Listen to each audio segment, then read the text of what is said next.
लेकिन आज के बाद आपका नाम क्या है? राव सिंहा।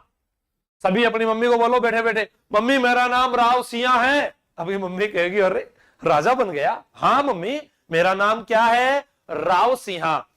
मम्मी मेरे हाथ में चूड़ा है, हाथ में चूड़ा है।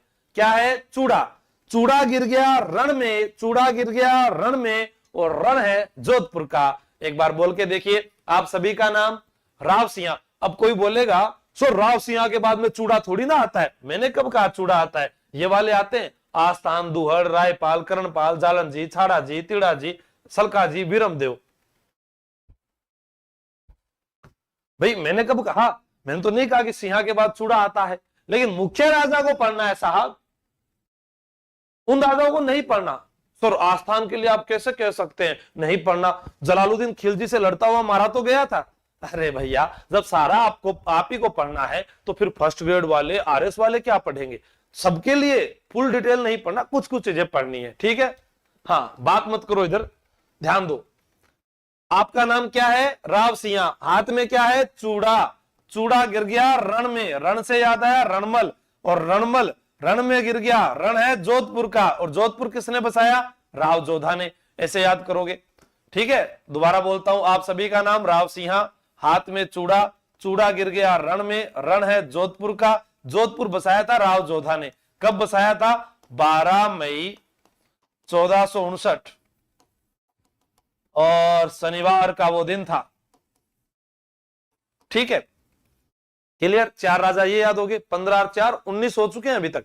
अब बोलो जोधा के 5 बेटे थे। बोलो, दो दो बार बोलते रहो। एक बार तो लगेगा अजीब सा, क्योंकि कैमरे के सामने बातें करना तो अजीब सा होता ही है साहब। जोधा के 5 बेटे थे। बोलो, जोधा के 5 बेटे थे। सर 5 बेटे थे, मैं भी बोलूं? हाँ आप तो बोलो, पीछे पीछे बैठे हो ना, और ये मुंह में से उंगली निकालो और पेन से लिखो।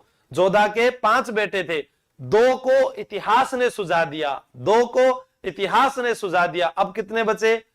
सर 2 को इतिहास ने सुझा दिया तो 3 बचे। नहीं, 2 को इतिहास ने सुझा दिया, 1 को मैंने सुझा दिया। ऐसे बोलो, 1 को मम्मी मैंने सुझा दिया।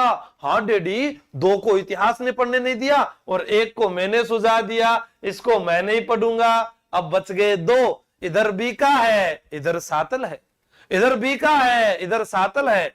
बीका ने बीकानेर बसाया, सातल ने सातलमेर बसाया, जोधा ने जोधपुर बसाया। बाप बेटे सभी शहर बसाते हैं, और राजस्थान के सभी कुंवारे आखातीज को चले आते हैं।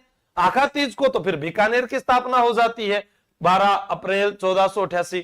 सर मैंने तो एक किताब में देखा था 1465 लिखा था, आप तो 1488 बता रहे हो। अरे जीवड़ा, 1465 में राठौड़ वंश की नींव जांगल प्रदेश में रखी गई, पर बीकानेर शहर तो 12 अप्रैल 1488 को बसाया गया।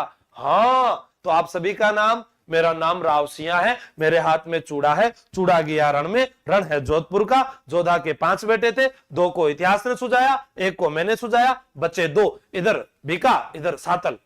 गांगा है तो सांगा है, सांगा है तो गांगा है, गांगा है तो सांगा है, सांगा है तो गांगा है। बोलो, गांगा है तो सांगा है, सांगा है तो गांगा है। कच्चा पापड़ पक्का पापड़, कच्चा पापड़ पक्का पापड़, कच्चा पापड़ पक्का पापड़ नहीं, गांगा है तो सांगा है, सांगा है तो गांगा है। तो याद आएगा कि गांगा जो है इसने सांगा की सहायता की, और सांगा लड़ रहा था बाबर से। बाबर का जन्म वैलेंटाइन डे के दिन हुआ था सर। हाँ मुझे तारीख याद नहीं है, पर मैंने पता है वैलेंटाइन डे तो 14 फरवरी को आवे है, तो 14 फरवरी 1483 को बाबर का जन्मदिन भी आता है। हाँ कांदल चाचा रवीना बिश्नोई जी, ओहो हर्ष आर्मी जी, शाबाश। तो सबको शेयर मत करो आप, फिर ज्यादा लोग जुड़ जाएंगे तो उनको याद हो जाएगा ना। ट्विंकल ट्विंकल लिटिल स्टार, आंसू सर सुपरस्टार। ऐसे तारीफ नहीं करनी, मैं अपनी तारीफ खुद ही कर लेता हूं, ठीक है? आप तो इधर पढ़ो। गांगा है तो सांगा है, सांगा है तो गांगा है। गांगा मारवाड़ का गांगा, हम मारवाड़ का इतिहास पढ़ रहे हैं, जोधपुर का इतिहास पढ़ रहे हैं। जोधपुर के राजा गांगा ने राणा सांगा की सहायता खानवा युद्ध में की थी, जब पाती पर्वन लिखा गया। ये पाती पर्वन क्या होता है? हमने तो पढ़ा ही नहीं पाती पर्वन। जब एक राजा किसी से लड़ने के लिए जाता है तो वो अपने सभी राजा महाराजाओं से सहयोग मांगता है कि आप एक झंडे के नीचे आकर लड़ाई कीजिए, लहू में भीगे हुए तमाम मौसम गवाही देंगे कि तुम खड़े थे, तुम तब खड़े थे जब जुर्रत थी, तो यहां पर 4,000 सैनिक भेजे थे। 4,000 सैनिक किसने भेजे थे? गंगा ने। उनका नेतृत्व किया था मालदेव ने। पर मालदेव आदमी अच्छा नहीं निकला। हाँ, मेरे को तो इससे इलू इलू भी था, पर क्या करूं, इलू इलू इसलिए था कि ये थोड़ा सा तो अच्छा था, क्योंकि उत्तर भारत का शक्तिशाली शासक इसे बताया गया है, 52 किलो का विजेता बताया गया है मालदेव। लेकिन गलती कर गया, धोखा दे गया, अपने डैडी को मार देता है। इतिहासकार कहते हैं कि अफीम के कारण इनकी मृत्यु हुई, लेकिन कुछ कहते हैं पापा जी पगा लागू, और पग पकड़ गए, पापा ने फेंक दिया।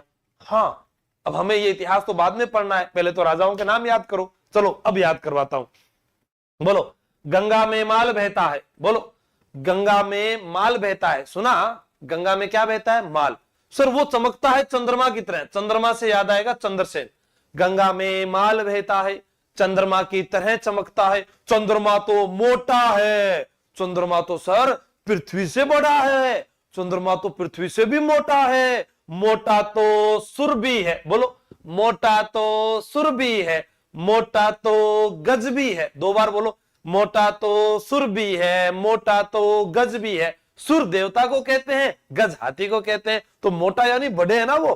तो दोबारा बोलो, गंगा में क्या बहता है? माल। किसकी तरह चमकता है? चंद्रमा की तरह। चंद्रमा तो क्या है? मोटा। मोटा तो सुर भी है, मोटा तो गज भी है।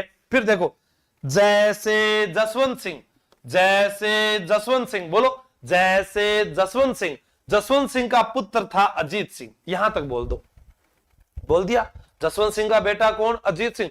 सर अजीत सिंह वही है क्या जिसकी रक्षा वीर दुर्गादास राठौड़ ने की थी, जिसे मारवाड़ का अनबिंध्या मोती कहा जाता है, मारवाड़ का गेरीबाल्डी कहा जाता है, राठौड़ों का यूलिसेस कहा जाता है? ये वो अजीत सिंह है जिसे कान का कच्चा शासक कहा जाता है, जिसने बचाया उसी को धक्को देर बार काट दिया। हाँ, समझ में आई बात? नहीं आई ना?